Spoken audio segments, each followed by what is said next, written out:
Good morning, this is Kellaland on the go with all you need to know in news and weather as you start your day.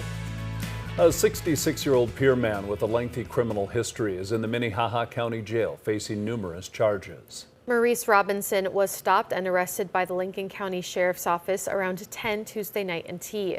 Robinson is listed on South Dakota's sex offender registry for crimes committed in California. He's also on California's registry and is listed as in violation. Robinson was charged with kidnapping, child abuse, and committing a crime with a gun. He made his first court appearance Wednesday afternoon. A judge set his bond at $100,000 cash only. KELOLAND News spoke with a captain with the Lincoln County Sheriff's Office, and he says he may also be charged with DUI and open container. A Sioux Falls man convicted of rape, burglary, simple assault, and false imprisonment has been sentenced. On Wednesday, Kevin Dwayne Bass was sentenced to 72 years in prison with 30 years suspended by a Minnehaha County judge. During the trial in September of 2025, evidence was presented that Bass forced his ex-girlfriend into her own home before assaulting and raping her. Lincoln County deputies arrested several drivers after they drove around barricades. Both of the arrests happened near the intersection of Highway 17 and 276th Street. Authorities say one vehicle crashed into a road closed sign head-on and drove off. A short time later, deputies arrested an alleged drunk driver who went around the barricade. And just after that, another driver was arrested on warrants after going around barricades. Well, now let's get a check of the weather with meteorologist Brian Karstens. Good morning, Brian. All right, good morning, Summer. Good morning, everybody. Watching your weather forecast today with temperatures likely topping out. Looks like into the 40s and 50s, but ultimately, too, the Northeast will be dealing with some snow chances this afternoon. I do think that definitely warrants some attention here, but ultimately, looks like whatever does fall, it's obviously going to melt pretty quickly this time of the year. Tomorrow and into the weekend, we'll start a warming trend, and we'll detail that, too, coming up in a few minutes. Thank you, Brian. Operation Hope and Caring has set another record. The fundraising effort from Levo Credit Union, Air Mandis, and KELOLAND Media Group raised thousands of dollars for the Title I schools in Sioux Falls. The money is used to purchase everything from shoes and socks to playground equipment for children most affected by poverty. But it took a helping hand to make it a record-breaking donation. Federal Home Loan Bank of Des Moines actually takes our amount that we donate and then they multiply that. So we were able to donate a total of $34,502.50 to Operation Hope and Caring.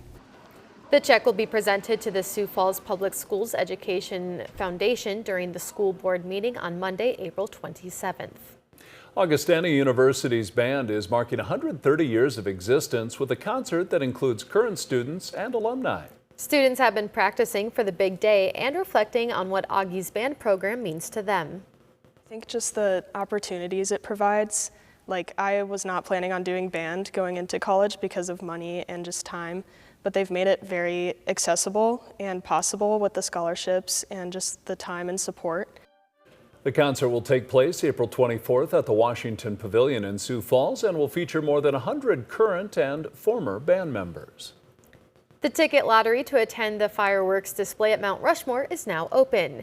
Each applicant can request up to 4 tickets and choose between shuttle service or parking at the monument. The lottery closes this Sunday, April 12th, and the winners will be announced on April 14th.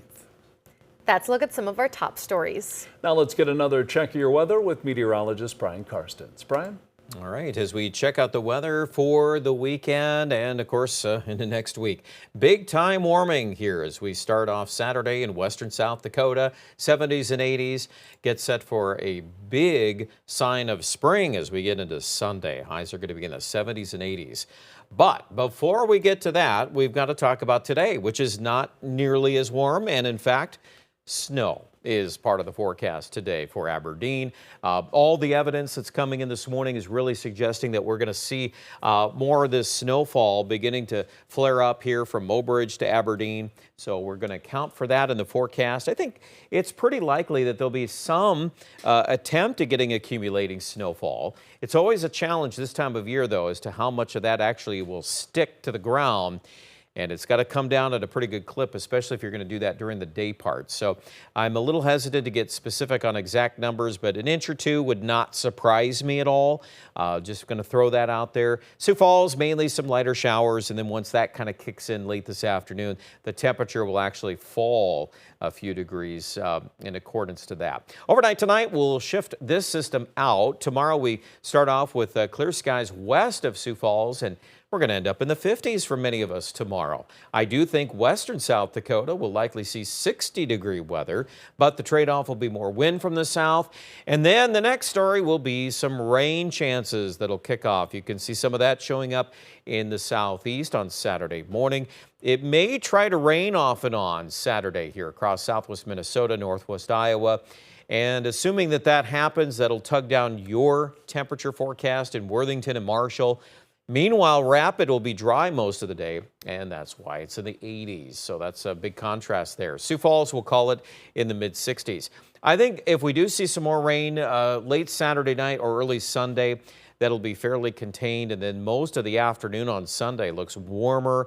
We pick up some wind out of the west, but it's really going to jump on temperatures into the 70s and 80s. And then the tricky part is Monday. Do we warm up again? And if we do, then do we have the chance of some severe weather in the southeast? And that is a growing possibility. The Storm Prediction Center has already jumped on some of that too. We've been showing you some maps on those outlooks as well. So make sure you go to KELOLAND.com. There's some more information you're going to want to find out about that. I think the even more of a wild card is how to play out Tuesday and Wednesday of next week. Yeah, ultimately, we're going to turn cooler, but it's a matter of how quickly. If we end up stalling this system another day and we end up warmer on Tuesday, then we're going to have another round of severe weather in the southeast. So that script is yet to be written. We're just going to hold the line. I didn't feel the need to change the numbers right now. We'll still go with some cooler weather on Tuesday for Aberdeen. That means highs probably in the low 50s. The rain chances for Aberdeen are probably still looking best here Monday into Tuesday as the main trough begins to pull out of the Rockies. And that's also our timing here for Pierre. We're going to keep most of your weekend on the drier side for folks in western South Dakota. And obviously it warms up a lot, doesn't it? 82 on Saturday, upper 70s on Sunday for Rapid City. More coverage online at KELOLAND.com.